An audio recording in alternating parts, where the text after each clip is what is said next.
Hello, I'm Jack Carter. I served as a Marine for 5 intense years. You've probably heard stories about discipline, honor, and pride in serving. But today, I'm not here to share tales of bravery or camaraderie. No. What I have to tell you is far from anything you've heard before. Before we get started, do me a favor, turn off the lights, grab your headphones, and click subscribe to support the channel. That way, you won't miss any of our stories. When I joined, I expected strict rules. That's the military way, right? But some of the rules we've been told to follow, they didn't make sense. At least, not in the way you'd expect. Rules like, never look at the clock after 3 a.m. or, if you hear your name whispered in the dark, don't respond. They seemed harmless until you saw what happened when someone broke them. I thought these rules were just military folklore designed to scare newbies. I laughed at them, but the laughter turned to silence. Silence into fear. And the fear into something much worse when I found out the truth. This is the story of the bizarre and terrifying rules that governed my life as a Marine. And the night a rule was broken, changing everything forever. The first thing that struck me was not the sight of the isolated base or the barking of the drill sergeant. It was the air, heavy, damp, and full of the kind of silence that makes you doubt every step you take. Before I even got off the bus, something seemed wrong. We arrived shortly after midnight. The bus's headlights barely illuminated the dirt road leading to the gates, flanked by dense trees that seemed to lean, as if they were listening. When the engine turned off, the silence was deafening. No crickets, no wind, nothing. Just that frightening, abnormal silence. "Get off the bus now," shouted the drill sergeant. He was not tall, but his presence filled the space like a storm cloud. We hurried in formation, nervous laughter escaping between some of the guys. But the sergeant wasn't laughing. He scanned our faces, his sharp eyes, as if he could see something none of us could. "Do you think this is a joke? Laugh again and see what happens." No one laughed after that. As we marched towards the barracks, I noticed the posters. At first, I thought they were the usual motivational slogans, but as we passed under the flickering lamps, I saw the words clearly: obey the rules or leave. Another said, after the lights go out, don't get out of bed. And then the one who stopped me halfway: if you hear footsteps, don't look. Inside the barracks, the atmosphere was no better. The air seemed dense, almost suffocating, and there was a faint metallic smell that pervaded everything. Bunk beds were lined up in stiff rows, each with a narrow closet next to it. While we were putting away our equipment, the drill sergeant handed out small rule books. They looked old, with worn covers and frayed edges. "Listen," he said, his voice cutting through the silence like a knife. "These rules are non-negotiable. They are not for fun. They are not to make them strong. They are to keep them alive." That night, I lay in my bunk staring at the ceiling. The flickering of the old fluorescent lights in the hallway played with the shadows of the room. And when I closed my eyes, a rule echoed in my mind: if you hear footsteps outside the window at night, don't look. I didn't know it at the time, but these words would be the beginning of my nightmare. The first night in the barracks was restless. After a long day of exercise orders and a growing sense of discomfort, sleep didn't come easily. I couldn't stop thinking about the signs we had passed on the way. Obey the rules or leave. If you hear footsteps, don't look. They seemed more like warnings than directives, and the tension in the air was almost suffocating. I was lying in my bunk, staring at the cracked ceiling. The faint hum of the old fluorescent lights in the hallway was the only sound. Most of the guys were in a deep sleep, snoring softly. But I didn't. My thoughts kept going back to the rule book the sergeant handed us. The paper was worn, the words printed in a square, almost old font. One rule in particular stuck with me: never look at the clock after 3 a.m. It was such a strange rule. Why 3 a.m.? What difference would it make? Part of me wanted to laugh at it, but deep down it corroded me like a splinter that I couldn't remove. And then, as if the universe wanted to test me, the silence was broken. In the beginning it was weak. A soft, rhythmic beat, like a tree branch against a window. But the more I listened, the more deliberate it seemed. Tap, tap, tap.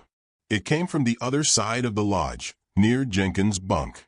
I told myself it was nothing, maybe an animal outside, or the wind. But when I looked at the other guys, they weren't moving. No one else seemed to listen, or they were too afraid to react.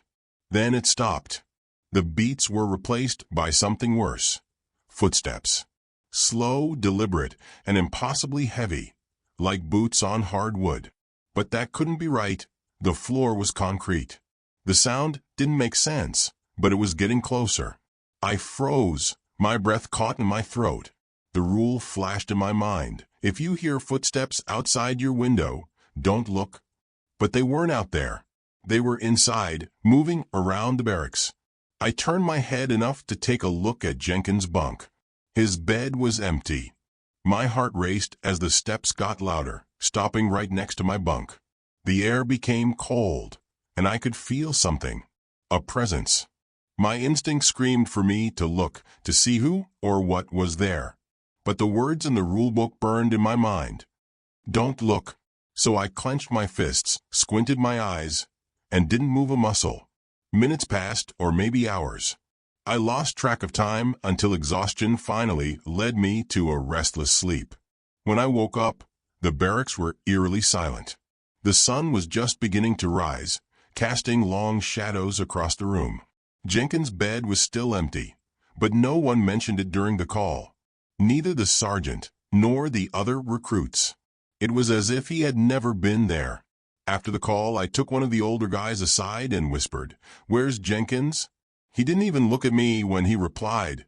He broke a rule. That's all he said before he left. From that moment on, I understood. The rules weren't just there to get in our way. They weren't just about discipline. They were warnings. And whatever passed through the barracks that night followed its own set of rules. The day after Jenkins disappeared, the atmosphere in the barracks changed. She wasn't just quieter. She was tense, suffocating. Everyone moved with their heads down, careful not to attract attention. It felt like we were being watched, even when no one was around. That night, I was lying in my bunk, staring at the dim light that leaked through the cracks in the windows. My mind raced with questions I didn't dare ask. Where was Jenkins? Why didn't the sergeant say anything? But as much as I tried to push these thoughts away, something else came to the edge of my consciousness. A noise. A faint, rhythmic scratch. It was coming from the farthest corner of the room. I froze, listening. The sound was not random. It was too precise. A pattern: scratch, pause, scratch again. My breath was stuck in my throat. I turned my head slightly, trying to see, without moving too much. The noise seemed to come from near the closets, where the shadows were thicker. I wanted to convince myself that it was just a mouse, or maybe the wind playing tricks on me. But then it changed. The scratch stopped, replaced by a soft creak, like the weight of a step on the ground. My stomach turned in us. The rule came running back to me: if you hear something, don't investigate. I clung to it like a lifeline, remaining perfectly still. The creaking moved slowly, deliberately.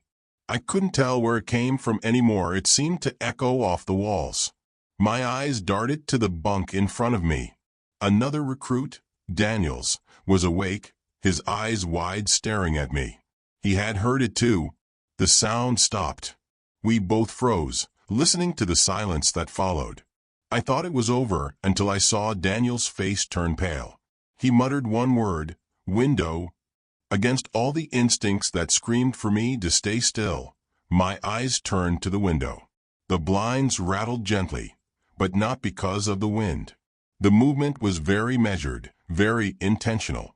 Something was trying to get in. I turned to Daniels, shaking my head, silently begging him not to move. But his curiosity, or fear, got the better of him. He sat up for a while, craning his neck toward the window. My heart pounded as I wanted to scream for him to stop. Then, the moment he leaned too low, the blinds opened with a force that made the whole room jump. There was nothing there, just the empty night, the faint outlines of the trees swaying in the breeze. But Daniels was breathing hard, his eyes wide with terror.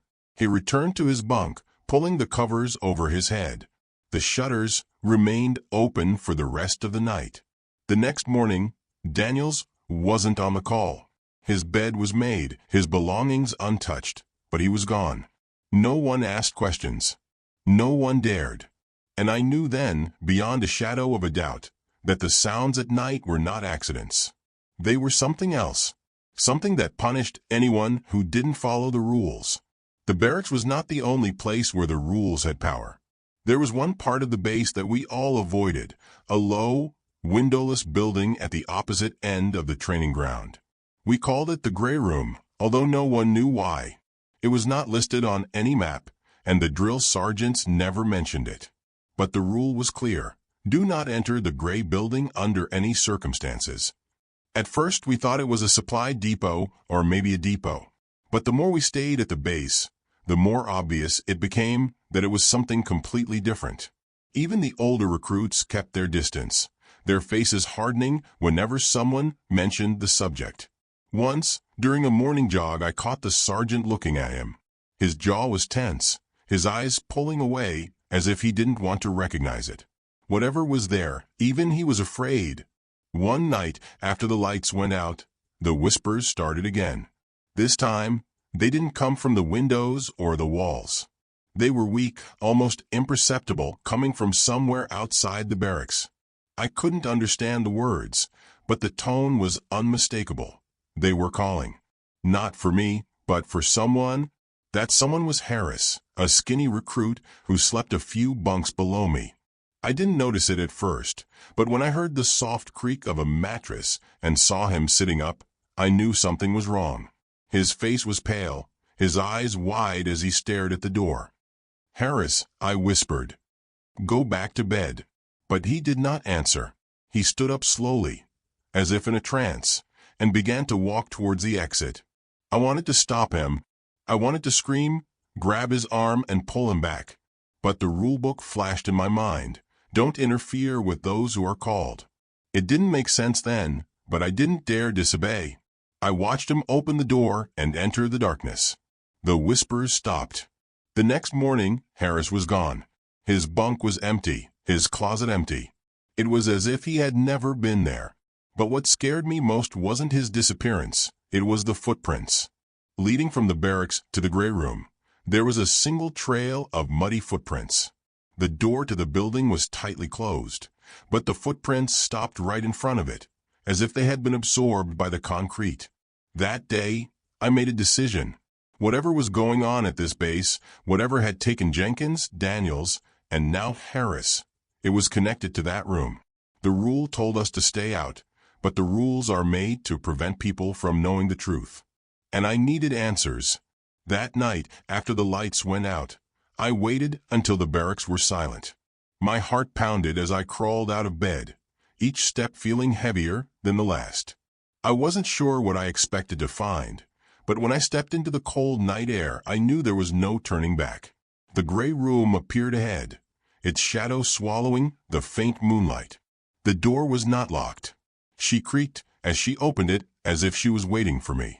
Inside, the air was cold and damp, and the smell of decay hit me like a punch in the stomach. I couldn't see much, just faint outlines of boxes and equipment. But in the center of the room, there was a chair, and in the chair, something impossible. A recruit's uniform neatly folded. On top of him, Harris's dog tags. Before I could move, the door slammed behind me. And so, I was no longer alone.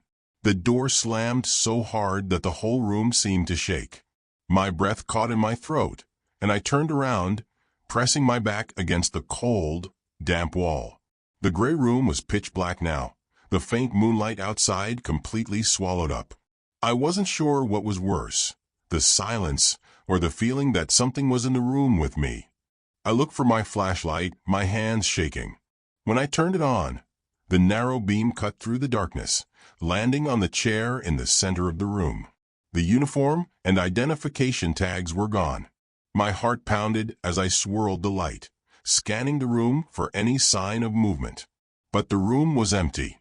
At least, that's what I told myself. Then I listened. A low, guttural growl coming from somewhere in the shadows. It was weak at first, barely noticeable, but it grew louder, reverberating off the walls. My instinct screamed for me to run, to get out of there, but my legs refused to move. The air became colder, and the smell of decomposition became unbearable. The growl was accompanied by another sound, whispers. They were not like the ones I had heard outside the barracks. These were faster, more frantic, like dozens of voices overlapping. They weren't calling me, they were warning me. Get out, get out. I stumbled back, my flashlight flashing. Then, as suddenly as it began, the noise stopped. The silence was deafening. I don't know how long I stood there frozen before I finally forced my legs to move. I turned, groping for the door, and that's when I saw a faint glow coming from the far corner of the room. Against my better judgment, I turned the flashlight in his direction. The light revealed a metal hatch on the floor, slightly ajar. A sickly yellow glow leaked through the cracks, pulsing like a heartbeat. I didn't want to get close, but something forced me to get closer. My breath picked up as I knelt down and lit up the opening. All I could see was a ladder, descending into the darkness. Suddenly, a voice broke the silence. She was short, grave, and unmistakably human. "You shouldn't be here." I turned, my flashlight illuminating the instructor sergeant's face. His expression was cold, his eyes darker than I had ever seen them. Before I could speak, he grabbed my arm, pulling me toward the door. "You broke enough rules for one night," he said. "If you want to survive, you're going to forget it happened." He dragged me out of the gray room, slamming the door behind us. I tried to ask him about the hatch, about Harris, about the growl, but he cut me off. "This is not a conversation, Carter. It is an order. Follow the rules, and you can get through it." His grip on my arm increased, and his voice dropped to a whisper. "And whatever you do, don't ask about the full moon." He led me back to the barracks without saying anything else, his face fixed on a shadowy mask. I didn't sleep that night.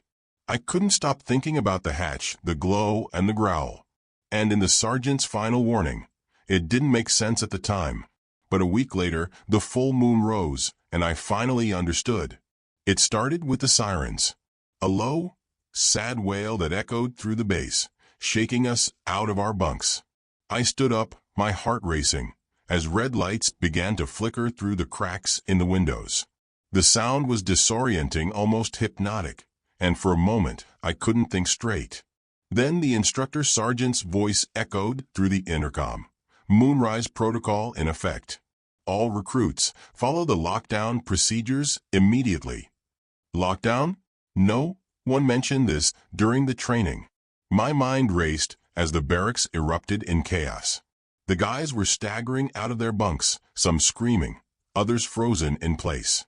The older recruits moved quickly, their faces pale but determined. They were the only ones who knew something we didn't. "Lie down in your bunks and don't move," one of them shouted, his voice cracking in panic. "Whatever happens, don't look outside." His words sent a wave of fear through the room. I climbed back onto my bed, pulling the blanket up to my chin, my hands shaking. The lights in the barracks flickered, and then went out completely, plunging us into darkness. Only the eerie red glow from outside remained, casting long, distorted shadows across the room. The sirens stopped abruptly, leaving a deafening silence in their wake. Then came the sound, a low, guttural howl, unlike anything I had ever heard. It wasn't an animal, it was deeper, more resonant, as if it came from something huge. The hairs on my arms stood on end as the howl was answered by another, then another, until it seemed as if the whole base was surrounded by whatever was out there. The whispers began right away. Not the frenetic, overlapping voices of the gray room, but something slower, more deliberate. They came from all directions, seeping through the walls, through the windows, even through the floor. I squinted, holding the blanket like a lifeline, repeating the rule over and over in my head. Don't look outside. But some of the recruits couldn't resist. I heard the creaking of a mattress, the gentle shuffling of footsteps. My heart sank when I realized that someone was heading towards the window. I didn't dare open my eyes, but I could hear the slight scraping of the shutters being pushed aside. The whispers have stopped. The room grew colder, the air heavy with an oppressive stillness. Then came the scream. It was short, sharp, and ended with a nauseating gurgle. Whoever looked outside is gone. I didn't know how. I didn't want to know. All I could do was stand there, frozen in terror, while the howls outside grew louder, closer. Hours have passed, or maybe it was just minutes. Time has lost all meaning. The whispers returned, but this time they didn't seem interested in us. They were looking. I could feel their presence, their attention moving beyond the barracks like a cold wind. Eventually, the sirens sounded again, signaling the end of the protocol. The whispers faded, the howls ceased, and the red light outside dimmed. But the silence that followed was worse. When the lights flashed again, several bunks were empty. No one spoke. The older recruits didn't even look at us. The drill sergeant entered, his face pale, his voice hollow. "The Moonrise Protocol is over," he said. "Get ready for morning exercises."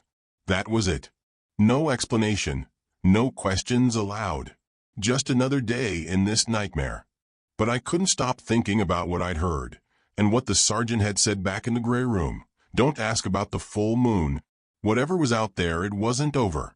I knew the protocol would happen again, and next time I wasn't sure if I would survive. After the events of Moonrise Protocol, everything changed. The barracks were quieter, but it wasn't the silence of exhaustion. It was the silence of fear.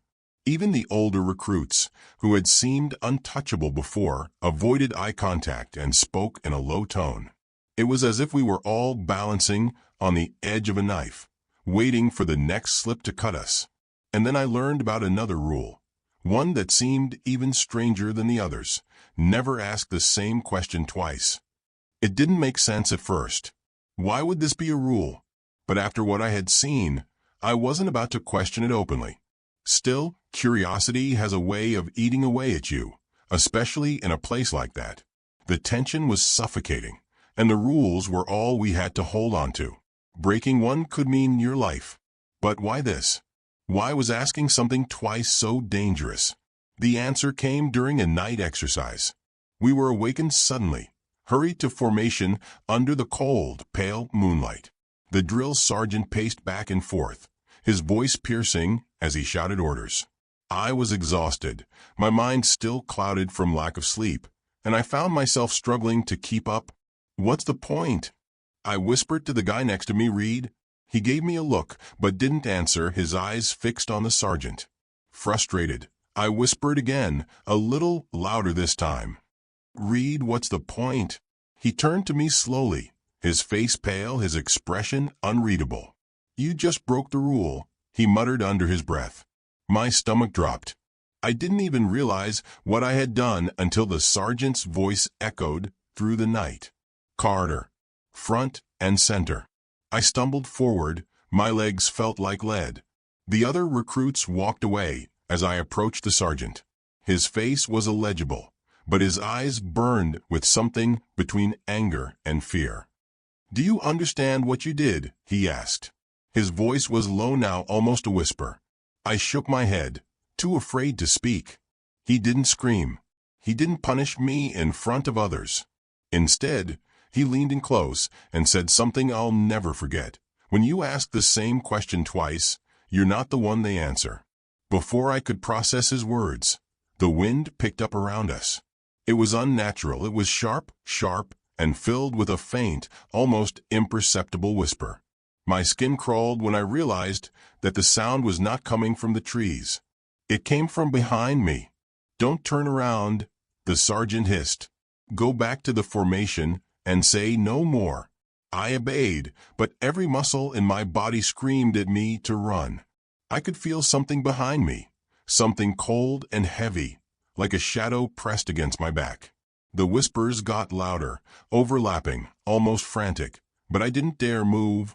The exercise ended abruptly, and we were sent back to the barracks without explanation. I didn't sleep that night. I couldn't stop listening to the whispers. I couldn't shake the feeling that whatever was behind me hadn't completely disappeared. The next morning, the sergeant pulled me aside. His face was pale, his hands shaking slightly as he spoke. "You're lucky," he said. "Sometimes they don't stop in whispers." I wanted to ask who or what he was talking about, but I didn't ask. I just nodded, knowing now that some questions are better left unanswered. The forest was supposed to be a test of endurance, a way to sharpen our navigation skills under pressure. That's what we were told anyway. But no one ever mentioned the real reason for those nightly exercises. They never warned us about the sounds, or what they would do to us if we strayed. It was just after midnight when we entered the forest, lanterns flashing against the tall pine trees. The cold air bit my skin, and the thick canopy above blocked most of the moonlight. There was no way forward, only the instructor sergeant's vague instructions. Head north until you reach the checkpoint. Stay together. And no matter what you hear, don't stop. The first 30 minutes were quiet, apart from the usual grumbling of exhaustion and occasional stumbling at roots. But as we ventured deeper, the air seemed to change.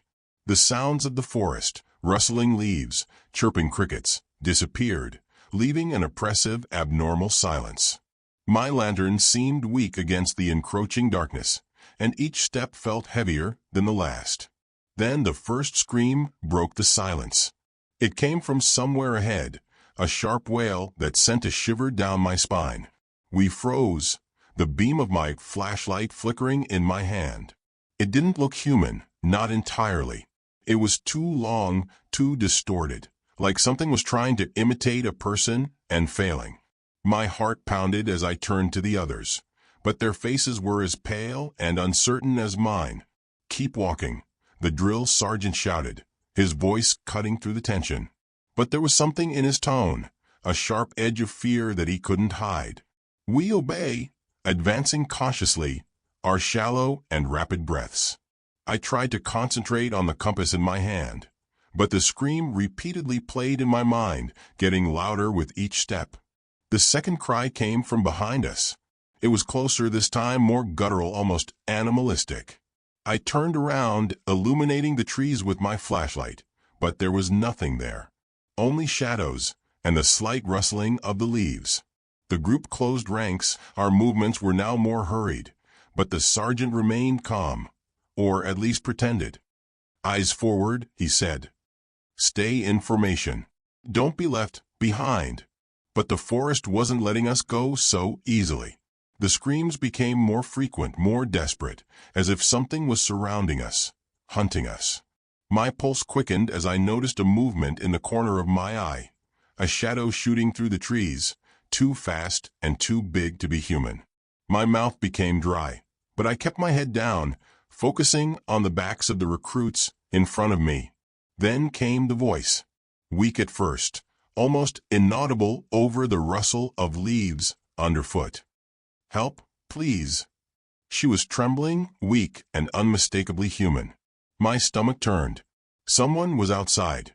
Someone who seemed to need us. "Keep walking," the sergeant ordered, his voice harshest now. But the voice called again, louder this time. "Help me? I'm injured." My mind raced. Could it be one of us? Someone who got lost, or maybe got separated during training. The rule flashed in my head. Don't investigate sounds at night. But this wasn't just a sound, it was a person. Wasn't it? "It's not real," said the sergeant, as if reading my thoughts. "Don't stop." But one of the recruits couldn't help himself. Johnson, a tall, conceited guy who was always a little too brave for his own good, broke the lineup.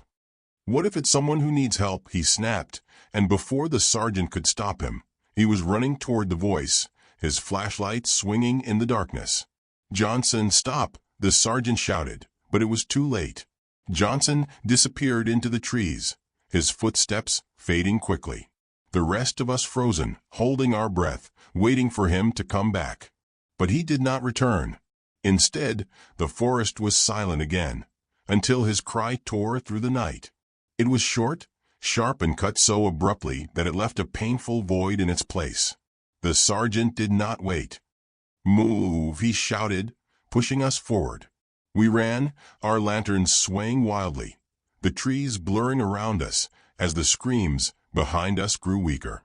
When we finally emerged into the clearing where the trucks were waiting, none of us spoke. Johnson was not with us.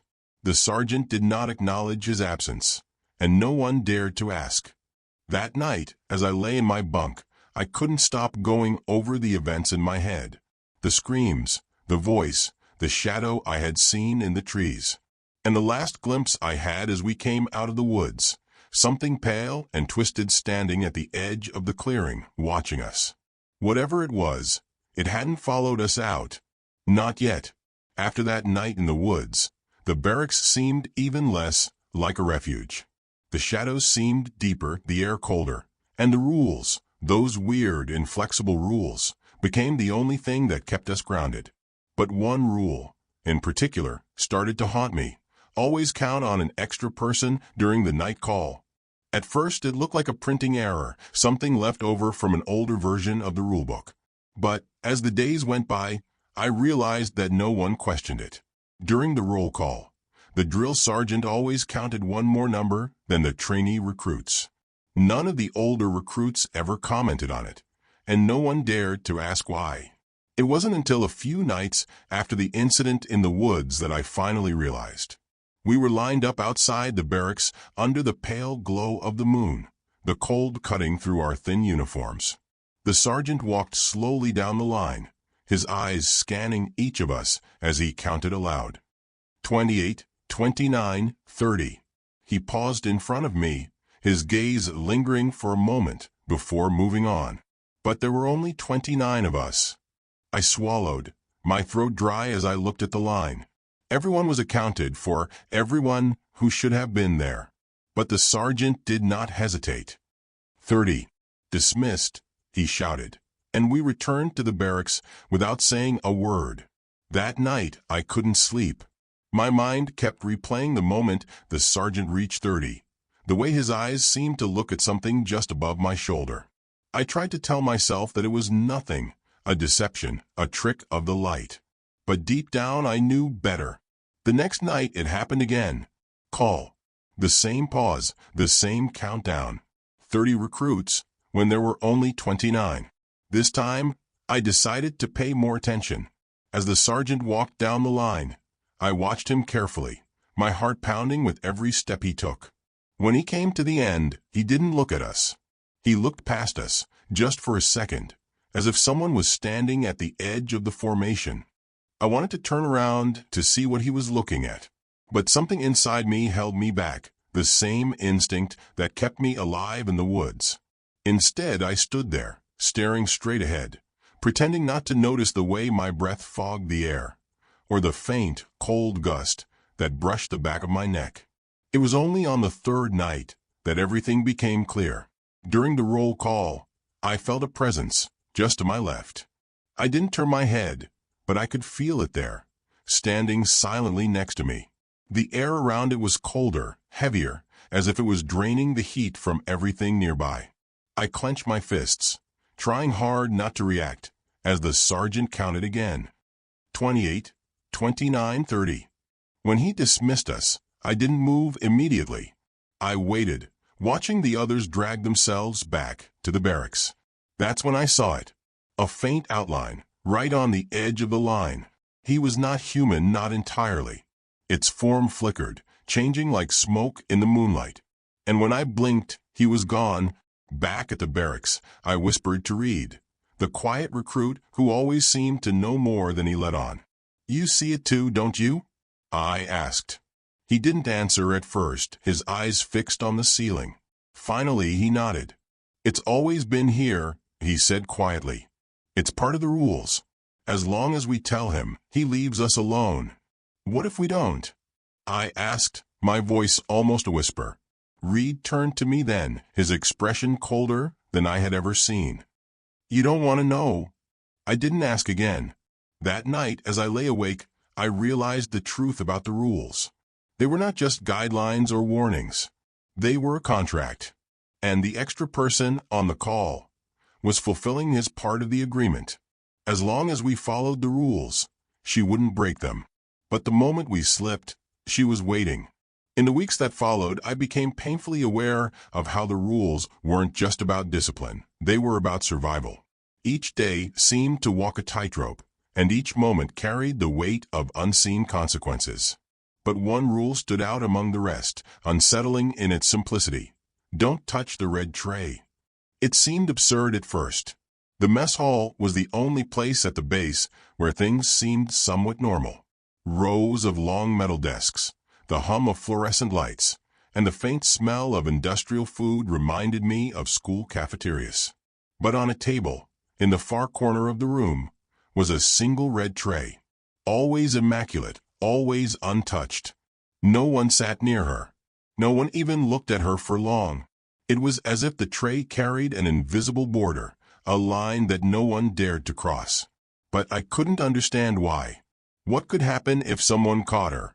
Ate from it? The idea seemed ridiculous until I saw what happened to Mitchell. Mitchell was one of the youngest recruits, fresh-faced and cocky. He didn't take the rules seriously, always making jokes about how we were letting ourselves be scared by ghost stories. One evening over dinner, he decided to make his observation. "You are pathetic," he said aloud, standing up and pointing to the red tray. "It's just a tray. Watch." The room was silent. Everyone turned to him, their eyes wide with a mixture of fear and disbelief. Even the drill sergeant, who was usually an element of authority and control, froze mid-bite, his face pale. "Mitchell, no," someone whispered. But Mitchell smiled, the kind of smile that dared the world to stop him. He walked over to the table, picked up the red tray, and carried it back to his seat as if it were nothing. For a moment, nothing happened. The cafeteria was quiet, the air dense with tension as Mitchell sat down and began to eat from the tray. "See," he said with his mouth full of food. "It's just—" He stopped. His face contorted in confusion, then pain. He tightened his throat, his eyes wide as he struggled to breathe. The sound of his choking echoed through the room. The sergeant was the first to move. He grabbed Mitchell by the arm, dragging him out of the cafeteria without saying a word. The door slammed behind them, leaving the rest of us sitting in stunned silence. No one spoke. No one moved. The red tray was where Mitchell had left it, its surface still clean, as if it had never been used. Mitchell didn't come back that night, or the next. On the third day, his bunk was clean, his belongings gone. The older recruits gave no explanation, and the sergeant refused to acknowledge their absence, as well as all previous deaths. But the red tray was back in its usual place in the cafeteria, immaculate as ever. I couldn't shake the feeling that the tray wasn't just an object. It was something else, something waiting. Reed confirmed my suspicions during a late-night conversation. "It's not the tray," he said quietly, his voice barely audible over the hum of the barracks. "It's who the tray belongs to. And whatever. He doesn't like to be disrespected." From that moment on, I avoided the farthest corner of the cafeteria, my eyes never lingering on the red tray for more than a second. I didn't need another reminder of what the rules really meant. They weren't just there to keep us in line. They were there to keep something else contained. The rule about photos didn't stand out at first. On a military base, it made sense: no cameras, no cell phones, no exceptions. It was standard safety protocol, or at least that's what we were told. But the way the sergeant emphasized it, repeating it during each briefing, made it look different. More like a warning than an order. At first, no one questioned it. We hand over our phones, our personal devices, anything with a lens. It was not uncommon. But as time went by, I began to notice something strange. There was no photo at the base. No group photos, no training records, no official documentation of any kind. Even during the ceremonies, there was not a single camera in sight. It was as if the base didn't want to leave any trace of itself behind. I didn't think much about it until Rodriguez decided to break the rule. Rodriguez was the kind of guy who couldn't leave things as they were. He thrived on pushing boundaries, always testing how far he could go before he got caught. One night, during a rare trip to the nearby town to pick up supplies, he smuggled a disposable camera back to the base. "Relax," he said, smiling as he took it out of his bag. "It's just for fun. What are they going to do, confiscate my film?" I didn't have the energy to argue. Maybe he was right. Perhaps the rule was just another way to control us, to keep us in line. But deep down, I couldn't shake the feeling that I was more than that. The first photos were harmless. Rodriguez took pictures of the barracks, the cafeteria, even the boot camp when the sergeant wasn't looking. "See," he said, holding the camera as if it were proof. "Nothing is happening." I forced a smile, but the discomfort stirred in my stomach.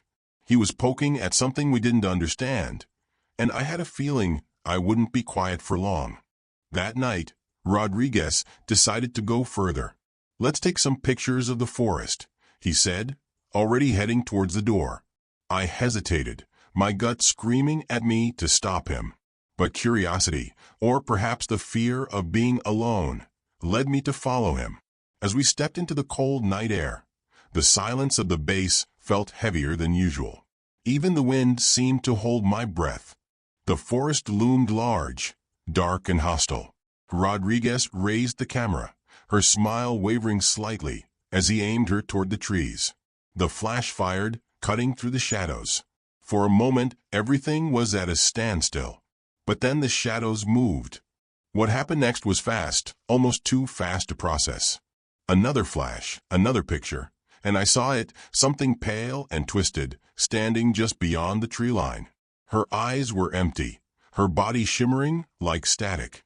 My breath caught in my throat as Rodriguez lowered the camera, his hands shaking. "What the hell is that?" he whispered. "We don't wait to find out." We ran back to the barracks, slamming the door behind us. Rodriguez hid the camera under his mattress, his face pale and his usual bravado gone. "I think I did it," he muttered, his voice trembling. But the fear in his eyes told me he didn't want to see what he had captured. The next morning, Rodriguez was gone. His bed was empty, his belongings untouched. The sergeant did not mention him during the call, and no one asked. But when I checked under the mattress, the camera and the film were also gone. It was as if he had never been there. Later that day, I heard two recruits whispering near the mess hall. "It's not about the pictures," one said, looking nervously over his shoulder. "It's about what notices you when you take them off." It was all I needed to hear. Whatever Rodriguez captured in that film, he also saw it. And I wouldn't let him go. After Rodriguez disappeared, I started to maintain control. I didn't want to, but I couldn't help it. I counted every bunk, every name, every face during the call. There was a rhythm to it, a pattern. Jenkins was first, then Daniels, then Harris, then Rodriguez. For disappeared in a month, each disappearance quieter than the last. By the time Simmons disappeared, I had already learned one thing. The base didn't want us to ask questions. But Simmons was different. Simmons left something behind. He was not like the others. While we played, complained, and tried to distract ourselves from the rules, Simmons was always writing. He had a notebook, small, leather-bound, and always tucked into the inside pocket of his coat. Whenever something strange happened, he would pick it up and write it down. I thought it was just his way of dealing with the situation. Now, I think he knew what was coming. Simmons disappeared during a night training. He was there one moment, running beside me through the woods, and the next he was gone. I didn't hear a scream or see anything out of the ordinary. He simply disappeared. When we returned to the barracks, his bed was empty, his closet untouched. The sergeant did not mention it, and no one dared to ask. It should have ended there, as it always did. But the notebook was still on his pillow. Nobody touched him. The older recruits shunned him as if he were cursed, their faces tense with discomfort. But I couldn't ignore it. Something in that notebook seemed important, as if it was for me to find. When the barracks emptied out for the roll call the next morning, I stayed behind, my heart pounding as I picked him up. The first few pages were common enough: training schedules, exercise notes, outline of the base. But the more I read, the darker it got. Simmons had written about the rules, analyzing them in a way I had not dared. He described the red tray, the gray room, and the whispers. He wrote about the extra person on the call, about the things we shouldn't see. And then there were the sketches. In the beginning, they were simple diagrams of the barracks, maps of the training camps. But then came the figures, pale shapes, with sunken eyes, peeking at the edges of his drawings. Simmons labeled them in shaky handwriting, cited during night exercises. Standing by the window, present on the call, the final sketch was the worst, a crude drawing of a humanoid figure, its body twisted and blinking like static. Next to it he scribbled, "He knows I saw him." The last page was not a drawing. It was a warning, written in irregular and hurried handwriting. "If you're reading this, he's already watching. Don't let him know you saw it." I tapped the notebook, my breath caught in my throat. My first instinct was to hide it, to pretend that I had never found it. But before I could, the door creaked as it opened. The sergeant entered, his eyes scanning the room. For a moment, his gaze lingered on Simmons' empty bunk. Then he turned to me, his face expressionless. "Call," he said. His tone was calm, but there was a hint to it, a tension I hadn't noticed before. I nodded, sliding the notebook under my mattress before following it out. That night, I didn't sleep. I kept repeating Simmons's last words, the frantic scribbling of his warning, the blank eyes of the figures in his drawings. I wanted to believe that the notebook was just the daydreams of a man who had lost his grip on reality. But deep down I knew better. Simmons hadn't imagined these things. He had seen them. And now they knew that I did too.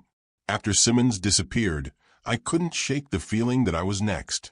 His notebook hadn't just been a warning.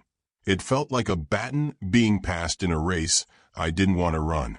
I spent every spare moment examining it, looking for something I might have missed. But the more I read, the more questions he raised. Simmons had come close to the truth, but he only scratched the surface. That's when I realized there was one person who could know more: the sergeant. The way he acted during the call, the way his voice strained when he talked about the rules, it wasn't just authority. It was fear. And after reading Simmons' endnotes, I knew the sergeant wasn't just enforcing the rules. He was protecting us from something he couldn't fully control. Then I remembered the rumor about his diary. It started out as a whisper, a passing comment among recruits, but after reading Simmons' notebook, I couldn't ignore it. They said the sergeant kept a record of everything that happened at the base. If that diary were real, it could contain the answers Simmons was looking for, and the answers I desperately needed. Breaking into their quarters was not a decision I took lightly. The sergeant was a man you didn't contradict unless you wanted to disappear like the others. But desperation has a way of making you reckless. Late at night, when the barracks were quiet and the others were asleep, I sneaked out. The air outside was freezing, colder than it should have been, and every shadow seemed alive. The base always felt oppressive, but that night it felt like the ground itself was holding its breath. The sergeant's cabin was dark, the door locked, but the side window was open, enough for me to get through. I hesitated, my breath fogging in the cold air. If I was caught, there would be no explanation. But Simmons' words echoed in my mind. If you're reading this, he's already watching. Whatever was out there, it was too late to play it safe. The cabin was scarce, just a cot, a desk, and a closet. The diary was on the desk, its leather cover worn and cracked. My hands trembled as I reached him, the silence in the room pressing down on me like a weight. If the diary wasn't what I thought it was, if it didn't contain any answers, I wasn't sure if I could go on. The front pages were nothing special about them: timelines, reports, logistics. But as I flipped through more, the entries got darker, the handwriting more confusing. The first strange note was from years ago. 2 disappeared after night exercises. Enforce the rules. They only respond to orders. Another entry months later gave me goosebumps. Recruits listening to whispers again. They are testing us. The rules are sticking, but barely. My pulse quickened as I read. The sergeant wrote about the gray room, the call, the red tray. Each rule was tied to something, the same presence that Simmons had suggested in his sketches. The sergeant never named her, but her descriptions were enough. He sees the weak points. He waits for mistakes. The rules keep him restrained, but only barely. An entry weeks before Simmons disappeared left me paralyzed. Rodriguez broke the photo rule. It burned the film. They noticed. They are getting closer. We can't let them pass. The final entry was scrawled, the words jagged and jagged. The rules are slipping. If they fail completely, we are finished. The ink smudged as if the pen had been torn from his hand in the middle of the sentence. A sudden creak behind me broke the silence, and I froze. My breath caught in my throat as I slowly turned, waiting to see the sergeant. But the room was empty. The air had become icy, and the shadows in the corner of the cabin seemed to ripple, darker and more vivid than they should be. I didn't wait. Grabbing the diary, I ran to the window, my pulse pounding in my ears. As I crawled out into the night, I felt a heavy, suffocating presence watching me, following me, out of sight. When I arrived at the barracks, I was panting, the diary clutching tightly to my chest. I tucked it under my mattress, next to Simmons' notebook, my hands shaking. That night, the whispers returned. Higher, closer. They circled my bed like predators, their voices low and venomous. "You've seen too much," they hissed. "The rules can't save you now." I stood there, frozen, while darkness surrounded me. I didn't know if the morning would come, and even if it did, I wasn't sure I'd survive long enough to see her. When I woke up, the whispers were gone, but the silence in the barracks seemed worse. It was heavy, oppressive, as if the air itself was waiting for something to happen. The sergeant's diary and Simmons' notebook were still hidden under my mattress, their presence a constant weight in the back of my mind. I couldn't stop thinking about the last few diary entries, about the rules slipping, about what would happen if they failed completely. That morning, I learned what that meant. The day started like any other. Morning workouts, training, the monotonous routine that kept us distracted from the cracks that formed around us. But something was different. The sergeant was late. He was never late. When he finally appeared, his face was pale, his eyes bloodshot, as if he hadn't slept in days. He didn't shout orders or attack us like he used to.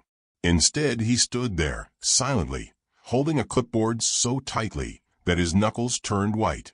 "Listen carefully," he said, his voice low and trembling.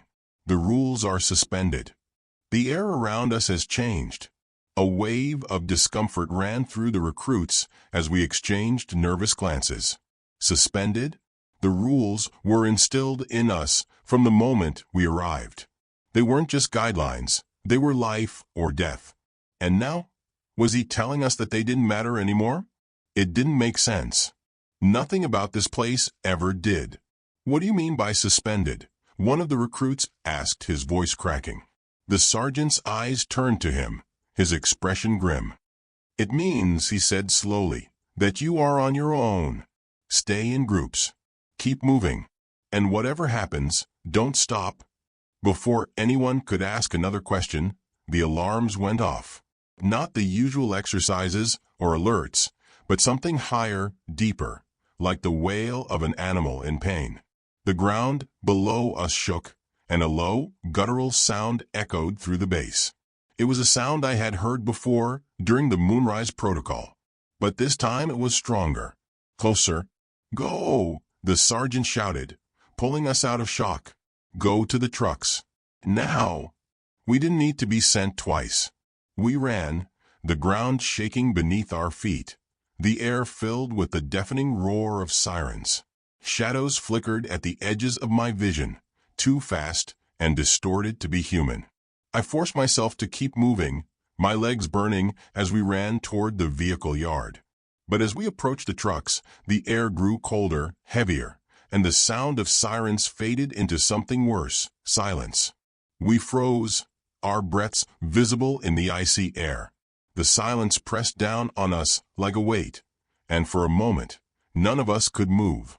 Then, out of the corner of my eye, I saw a figure standing at the edge of the clearing. Pale, humanoid, her empty eyes fixed on us. It was accompanied by another, then another, until the tree line was filled with them. Dozens of them, their bodies shimmering like static, their movements unnatural and spasmodic.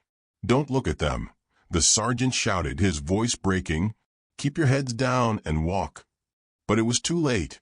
One of the recruits, a boy named Miller, was already looking. His mouth was open in a silent scream as he dropped to his knees, his flashlight falling from his hand. The figures moved toward him, their shapes distorted as they approached. I turned around, forcing myself to keep walking, even as Miller's screams filled the air. And then, as abruptly as they started, they stopped. By the time we got to the trucks, half of the recruits had already left. The sergeant climbed into the driver's seat of one of the vehicles, his hands shaking as he started the engine. "Come in," he shouted, and we didn't argue. The truck roared to life, and we sped away from the clearing, leaving the figures and whatever took Miller behind. We didn't stop until we were miles away. The base was a faint blur on the horizon. No one spoke. No one asked questions. We sat there looking at the floor, too afraid to look at each other. The sergeant finally broke the silence, his voice hollow. "The rules are gone," he said. "And now, so do we." That night, while camping in the wilderness far from the base, I realized the truth. The rules had not only been suspended, they had been broken. Whatever was out there, whatever had been kept under control, was free now. And we were no longer protected. We never stopped running. Once the rules were broken, it became a game of survival, one we were losing. The sergeant took us as far as he could, through endless nights of cold, fear, and silence. But no matter how far we went, they were always there, watching, waiting. We could feel it in the air, in the shadows that clung to the edges of every room, in the whispers that seeped into our dreams. When we got to the town in the mountains, it was just the three of us. Me, Reed, and the sergeant. The others were carried away, one by one, their disappearances as swift and definitive as the sound of a broken branch in the dark. The sergeant tried to keep us together, but even he was disintegrating. I could see it in the way his hands trembled, in the haunted look in his eyes whenever he thought we weren't watching. One night, I woke up to find his crib empty. He had left without saying a word, leaving behind only his dog tags and a single page torn from his diary. I unfolded it with trembling hands, the faint glow of the moonlight illuminating the jagged words scrawled on it. The rules were all that kept them apart. Without them, they are always watching, always waiting. Reed and I didn't talk about it. There was nothing to say. We were together for another week, but the weight of it all was too much. One night, as we sat quietly under the dim light of a flashlight, he looked at me with blank eyes and said, "I can't keep running. They're already here, aren't they? Maybe if I stop, they'll leave you alone." I begged him not to go, but he didn't listen to me. He came out in the cold, dark night, and I never saw him again. It was at that moment that I realized the truth. I was alone now, but I was not free. I would never be. The rules had broken, and whatever they were protecting us was released. The things we tried to escape, they were never going to stop. Even now I can feel them. I moved from place to place, never staying anywhere for more than a few weeks. I avoid routines. I avoid letting my guard down. But it doesn't matter. They are always there. Sometimes, when I'm lying in bed, I hear the faint sound of footsteps outside my window, or a soft, barely audible whisper calling my name. I don't answer. I don't look. But I know they're waiting. I still follow the rules, even though I know they're useless now. I don't look at the clock after 3 a.m. I never respond to whispers in the dark. And I always count as an extra person, even when I'm alone. It's not enough to stop them, but it's all I have left. When people ask why I left the Marines, I say it's confidential. They agree, satisfied with the answer, and move on. They don't want to know the truth. They don't want to hear about the things we let slip away. But I need someone to know to understand. Because maybe if you find yourself in a place with rules that don't make sense, you'll do what we can't. You will follow them without question. Because these rules aren't there for you. They're there to keep the world safe from what's waiting on the other side. And if you don't, you'll find out why the rules exist.